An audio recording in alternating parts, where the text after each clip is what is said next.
been given the task of moderating this session with some of our rising stars in neuroimmunology. Dr. Virupakshaiah and I have already introduced ourselves, but maybe we could have our other two panelists introduce themselves, and then we'll start on discussing some special considerations in populations. My name is Ariele Greenfield. I lead the MS and Neuroimmunology Center at Palo Alto Medical Foundation, which is part of Sutter Health.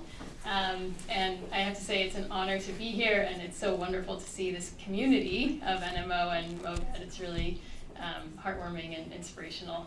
I think earlier we talked about just how we got interested in the field, and when I was an undergrad, I discovered that I was very interested in neuroscience, but I knew I always wanted to do something to directly help people, and so I kind of, in a roundabout way, came to the field of medicine as a result. My father was a physician, and I thought, I know all the hassles of medicine, I don't want to be a doctor, and then I, of course, became a doctor myself, bringing those two fields together. And it was in my residency at UCSF that I rotated through the neuroimmunology clinic, and I was struck at how, even from the time I was a med student until then, a few years later, that the field had just dramatically changed, and there was so much hope that we could offer patients.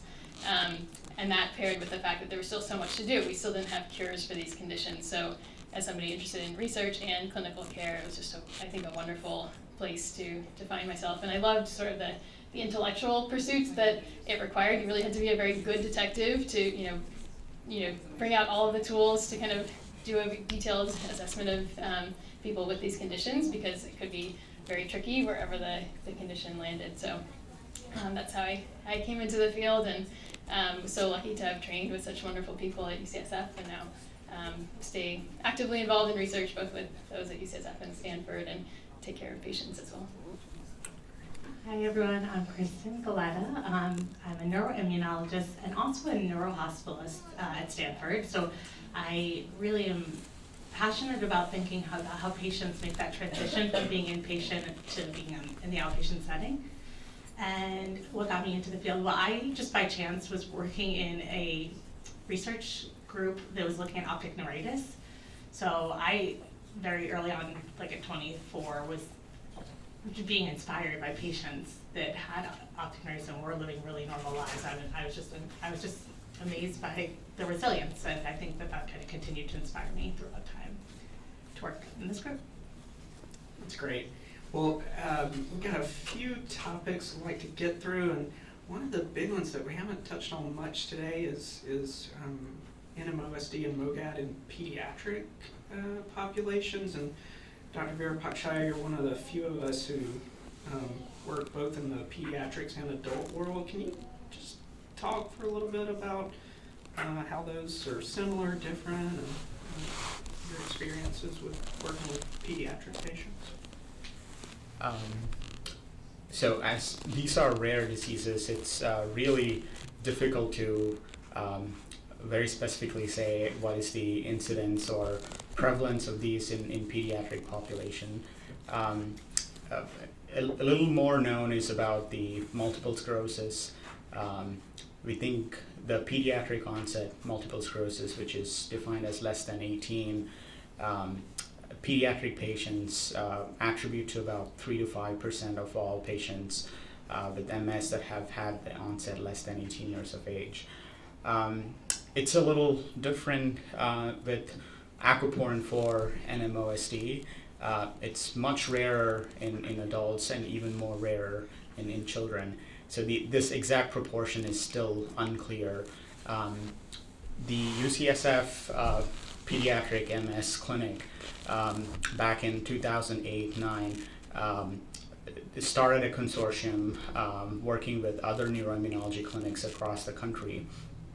And it's called the U.S. Network of Pediatric MS Centers. There are about 15 centers as of today that collaborate, sharing de-identified patient data.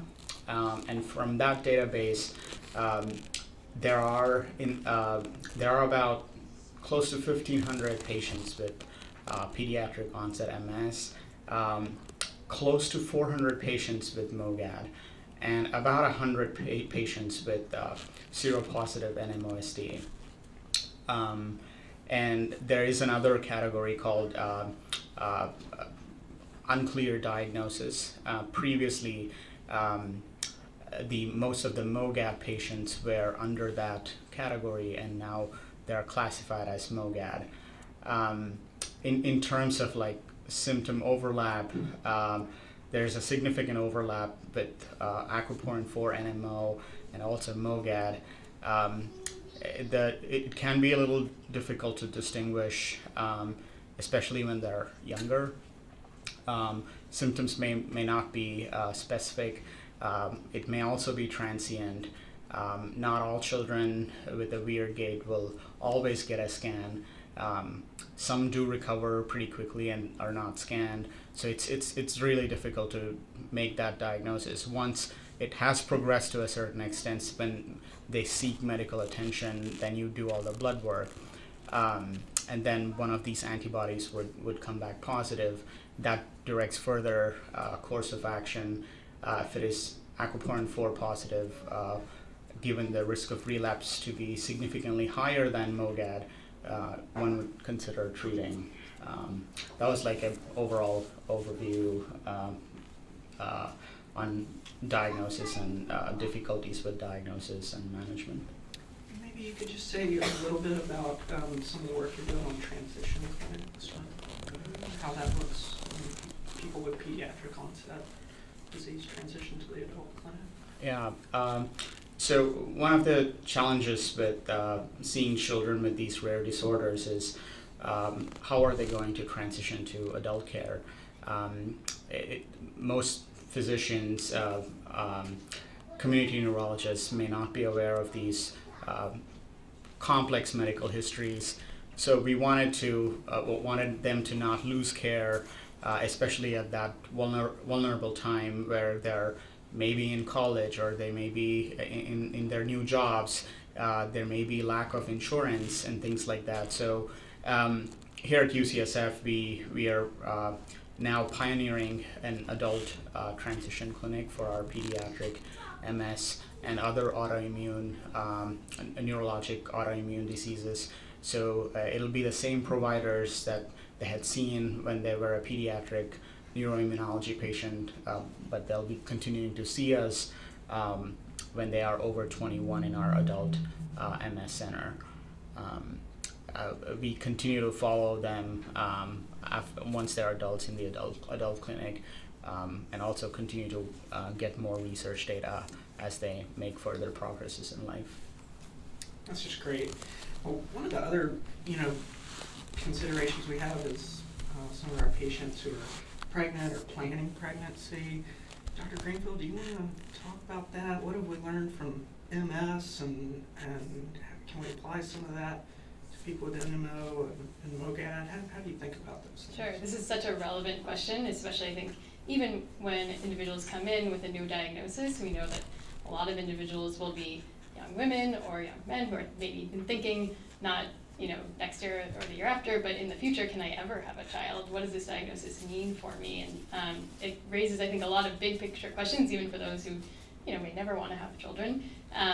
And I'm thankful that the field has come a long way. I think there have been stories I've heard from individuals that, in previous generations were just told by doctors flat out, you can't have children, and this is not how we would like to see or hope that we can give individuals that come into the clinic. And I think the approach these days is we really want to empower people with the data that we have and acknowledge the unknowns too, and really allow our patients to make informed decisions about what is going to fit well with their plan. So thankfully we know now a little bit more than we used to about what does the risk look like of relapse, and NMO seems to be a little bit different than MS in some ways. So we know that in both conditions there has been reported increased risk of relapse in the postpartum period. So we really try and prevent that as much as we can with these new powerful treatments that we have.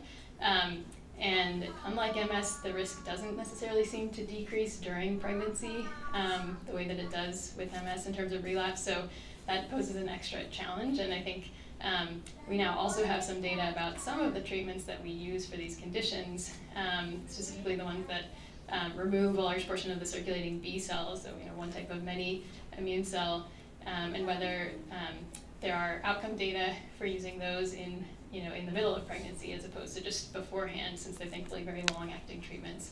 And so we now have some data. We're of course always gathering more data about what that looks like, and thankfully there have been a lot of safe outcomes. There are nuances, right, in terms of monitoring that some people advise doing with the baby to make sure that the B cells come back to normal before they get vaccinations and things like that.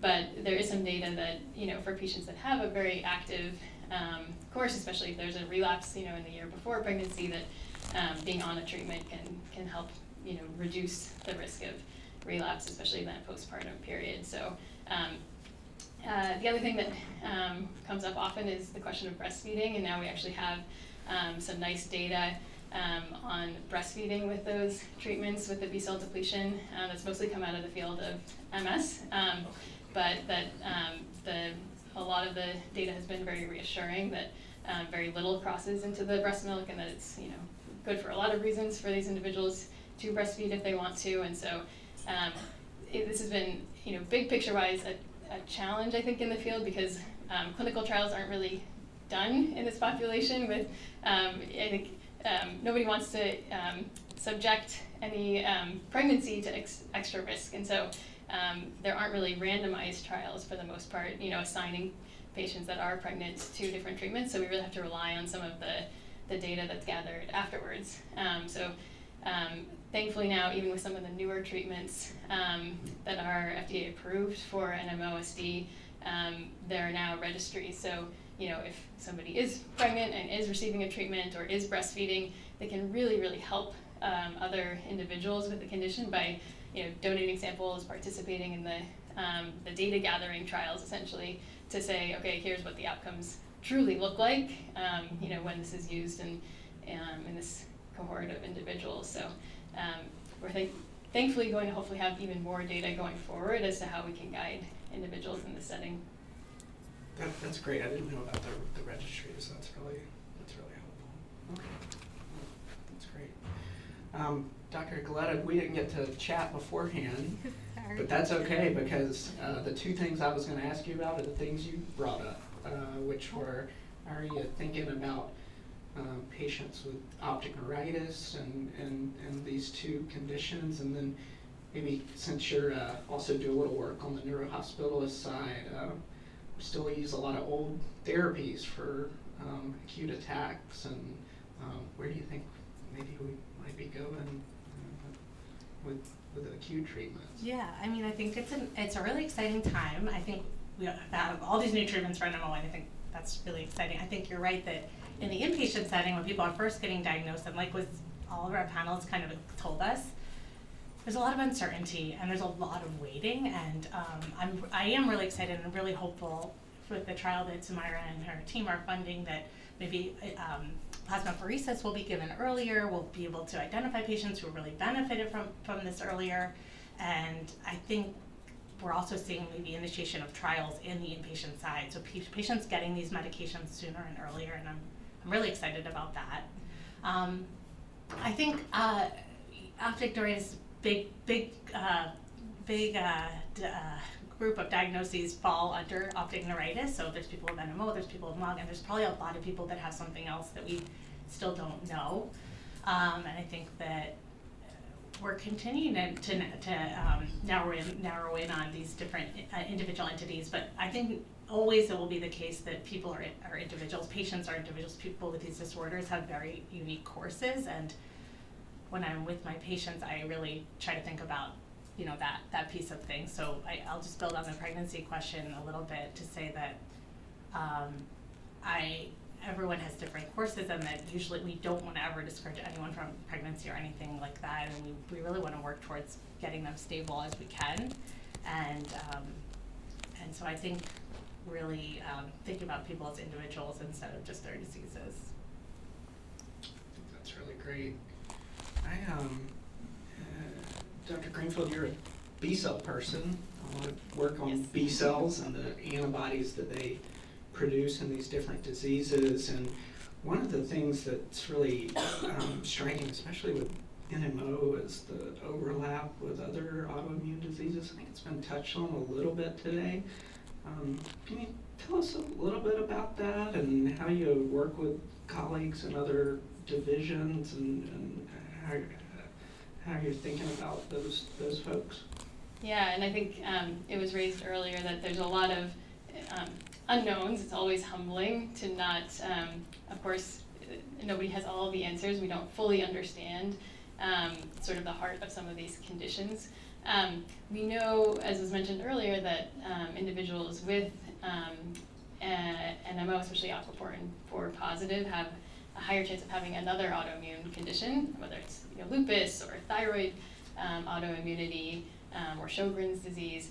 And so, I think one, keeping an eye out for those conditions too, so that we're making sure that patients are well treated from every angle, and then for those that do either come in with another diagnosis or obtain another diagnosis later on, it's really important to, of course, work with the rheumatologist or the gastroenterologist if it's inflammatory bowel disease, to make sure that we're trying to do right by our patients from all angles and have a team approach. I think I always I'm saying medicine is a team sport, right? We really have to work together as a team, so that we're not doing anything in conflict, but also making sure that I think from a support standpoint, that individuals that come into our clinic feel like they don't have to go piecemeal to each team member, that we're really communicating on their behalf and advocating for the best treatment. So I think one challenge in the field has been that we have this FDA-approved treatment for one condition, we have another FDA-approved treatment for another condition. They work great for each condition individually, but we don't have a lot of data about the safety of using those in concert. And they're immune treatments. They may cause increased risk of infection in different ways. And so how do we make sure that the individual's, one, going to be safe and not get too many infections or other consequences, and also are treating both conditions optimally, and that can be a real challenge. So in some conditions, we have nice overlap, for example, with B cells. My work was kind of looking at B cells in the spinal fluid and in the blood of individuals with these autoimmune conditions. And some conditions can be treated with one therapy that reduces the B cell levels. So that's always nice when we can find one treatment that we have good confidence that our safety profile is known and works really well for different conditions. What we need more data on, and thankfully it looks like there are trials looking at this, are using a treatment that's already proven to work well for NMO and trying that in some of these other autoimmune conditions, or vice versa, so that hopefully we can use one treatment in the future with more certainty. And then I think it's just really important to kind of, when we don't have that data, to work really closely with our colleagues to make sure we can at least make an educated best guess about which combination of treatments is going to cause the least risk and best benefit. That's really great. I always struck how we see that overlap so frequently in AQP4 seropositive, NMOSD, and less so in MOGAD. So I think a lot of immunology we still need to learn. Yeah, I think there's some interesting data about some genetic variants that themselves may be rare, but may explain a little bit of the predisposition to both. But I think it's also nice just for individuals to know. I think sometimes my patients feel like, how did I become so unlucky that I got this autoimmune condition and this one? Like, is that really possible? And the answer is, unfortunately, yes, that there may be these tendencies in some conditions, but maybe not others, like with MOGAD, and we don't fully yet understand why, but at least to give that reassurance that you're not alone, that this is what we see. This may be a question for everybody. Maybe I'll start with Dr. Galetta. What about those individuals that you see maybe in the hospital or the outpatient setting who clinically and imaging look like they're going to have NMOSD or MOGAD, and then the antibodies come back negative?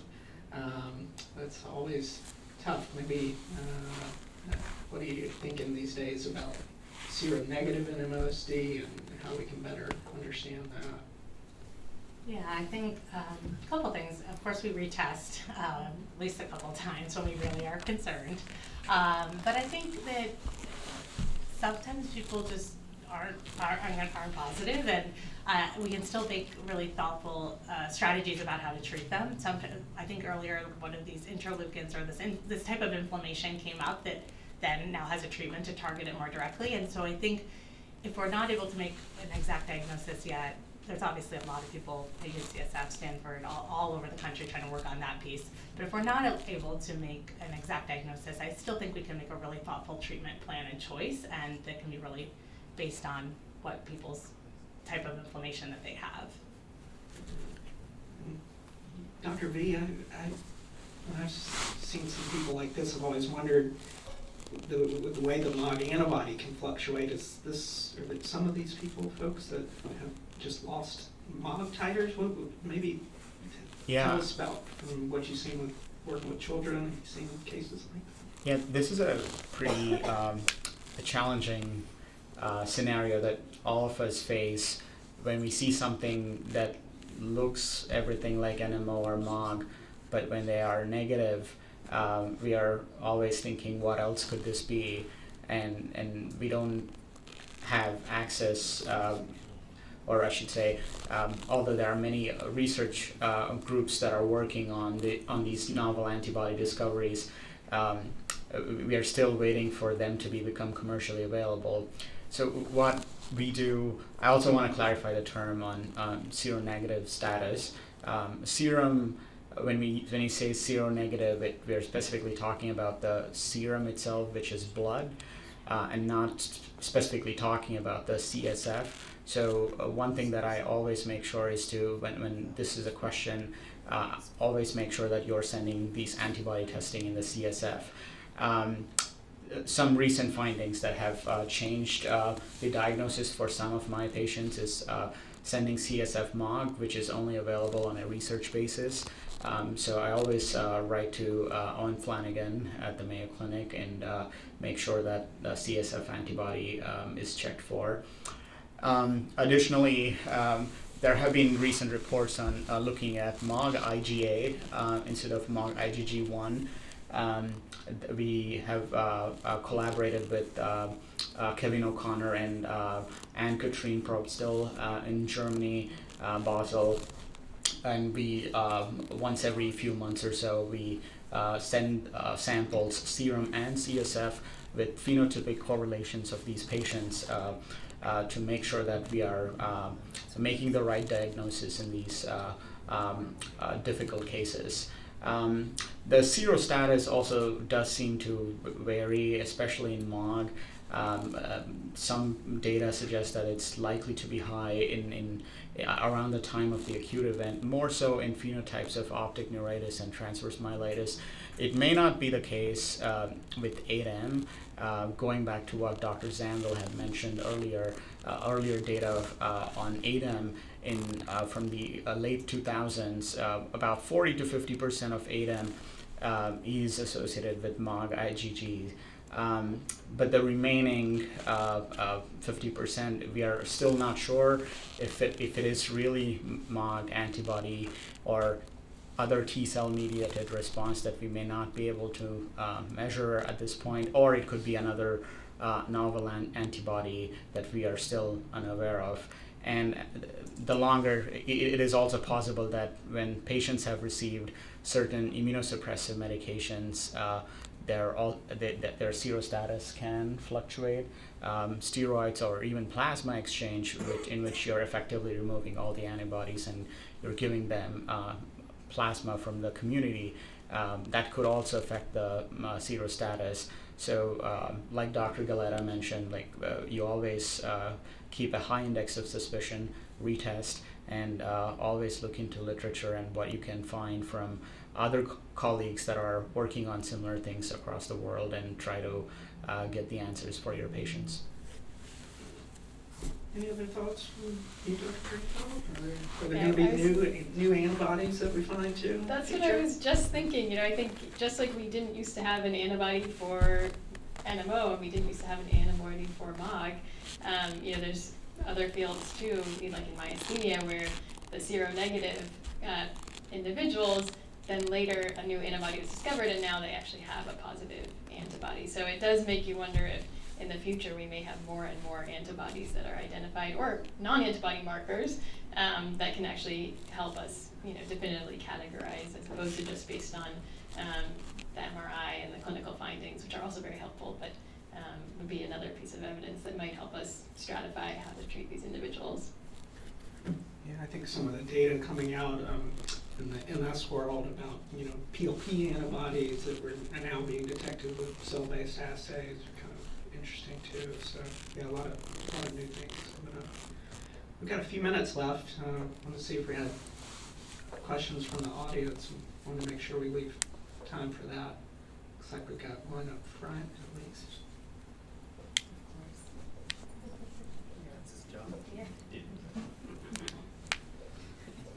We get this question all the time from patients, caregivers, partners, spouses, even parents. Are either NMOSD or MOGAD genetic, and do I have to worry about passing it on to my kids if I, in fact, choose to have children? What do you say to that?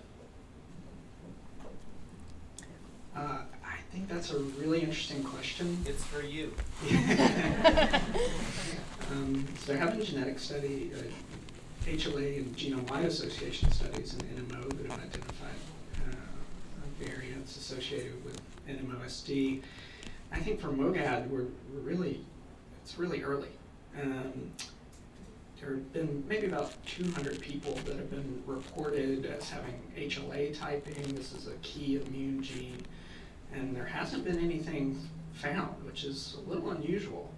And I think deserves some more investigation. It sort of makes me wonder if there's a really big environmental impact. And some data that was presented, I don't know if it's been published out there at ACTRMS recently, was from the a large Canadian electronic health record data looking at the prodrome, the so-called prodrome in multiple sclerosis, where people start to have a lot more physician visits in the years prior to diagnosis.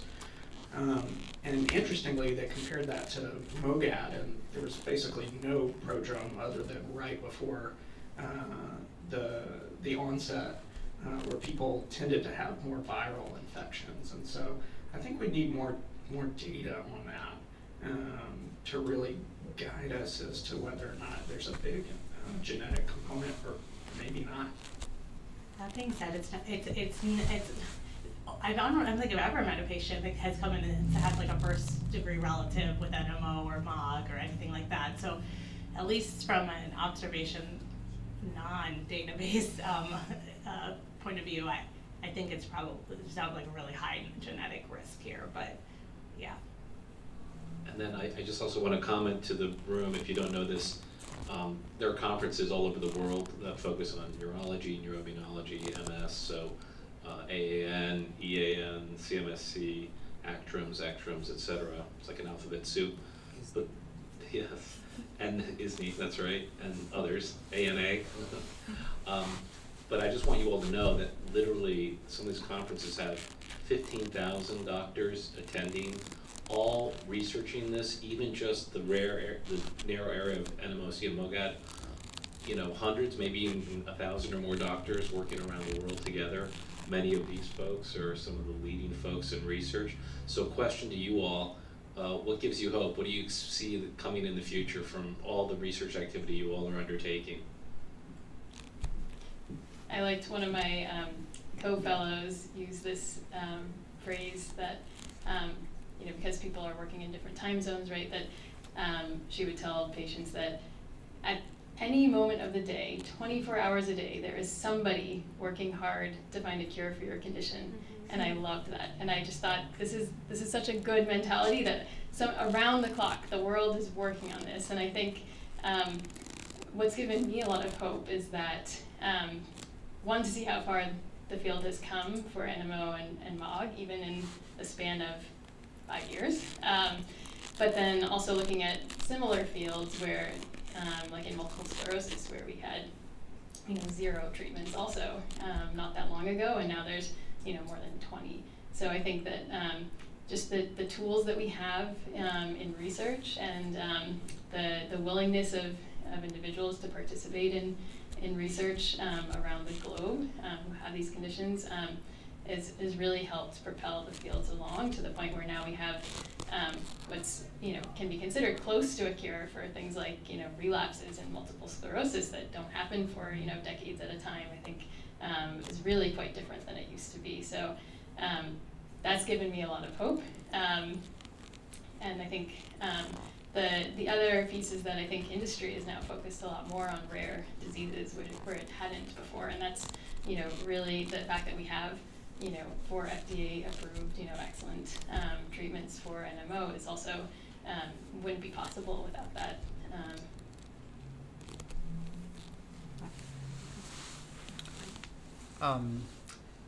I just want to reflect on what Dr. Greenfield is mentioning about how the field has evolved.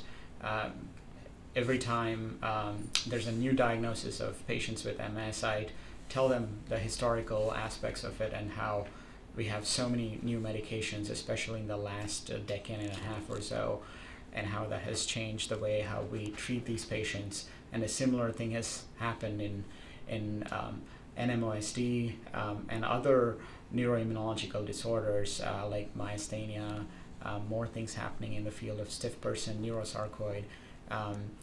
So I think this is a very exciting time. Big breakthroughs are likely going to happen. There are so many people working on this. Like you said, it's a wonderful quote. There's someone that's working in finding why this is happening around the world. That's a very hopeful statement. Yeah. And I'll piggyback on that and just say that I think really the studying deeply the immunology across these disorders, there's so many key similarities yet differences with NMO, MOGAD, MS. I feel like having folks study the really detailed cellular immunology of these different conditions is going to teach us about what sets people up for one disease versus other chronic progression versus monophasic disease. I think that's going to be really powerful. Yeah, I guess to summarize, I think we have a lot of work understanding the disease, treating the disease, and then I'll just add that I am fortunate to work with a lot of residents and a lot of trainees, and there's so many more every year, it feels like, going into neuroimmunology and being excited about taking care of patients and making this field more advanced. So yeah, I think the future, it's the present and the future.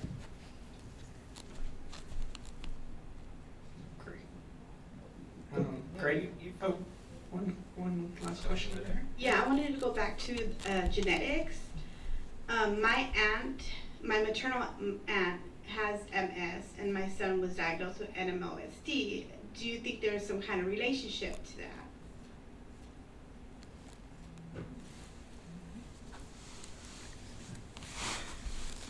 It's really hard to specifically say if there's any association. We need larger data to say if there's a clear association.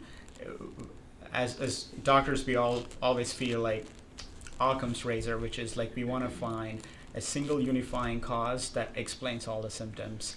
But with the data that we have at the moment, it's really hard. And the whole field of genetics has also been evolving significantly. With multiple sclerosis, there are over 200 genes that are in a way associated, but not a single gene has been identified to be a causal. So it makes it even more challenging to say that specific gene causes this specific disease. And especially when you're talking multiple family members, it's even difficult to make that correlate depending on the inheritance pattern and other additional factors. It is possible that there may be some underlying gene that is associated with autoimmunity, but we're not sure yet at this time. I think just like many of you know, NMO used to be thought of as part of MS, and now we know the ways that it's different. It will be good to see in the future if we also learn again ways that they may be similar and maybe potentially overlap in unexpected ways. I think going back to the hopeful question, I think it's always inspirational the advances that have been made by simply listening to and looking carefully at at patients and their families, and that's how even some of the medications we're using today were discovered, right, is observing how well people did on certain treatments that were being used for something else. So there's a lot to be learned. One more in the back. Sorry. Yeah. Understanding it's probably a complex, multivariate contribution to how somebody can develop this disease. Is it similar in NMO and MOGAD as MS, where likely it could be you've got like a little genetic possibility and then an environmental exposure, and then maybe did your mom get exposed to vitamin D when she was pregnant with you? Like, is the hormonal aspect of it as well possibly happening with MOGAD or NMOSD? Come on, you must know the answer. Difficult To question. be determined. Yeah. Okay. Stumping the Sorry. panel up here, yeah. I think it's complex, right? I think linking these genetic and environmental factors, I'm starting to learn a lot more about that, in MS especially. But I think bringing it to these more rare disease and trying to make those links is going to take a lot more research. We will hopefully know in the future. I think our sort of hand-waving answer is always it's genetics and environment and maybe something that we don't even know. But I think that just like the timing of the antibody testing with MOG seems to be important. I think learning the timing of different exposures and factors to somebody over the course of their life has been something that's very difficult to have studied in the past. But we now have better tools to at least go back retrospectively and try and look for some of those things. I don't know if that's a very satisfying answer, but the answer is maybe. And I think bringing in some of the pediatric research where they can really look at things in close detail has been really helpful as well. So, yeah. This has been a great panel. Thanks, everyone. Really appreciate it.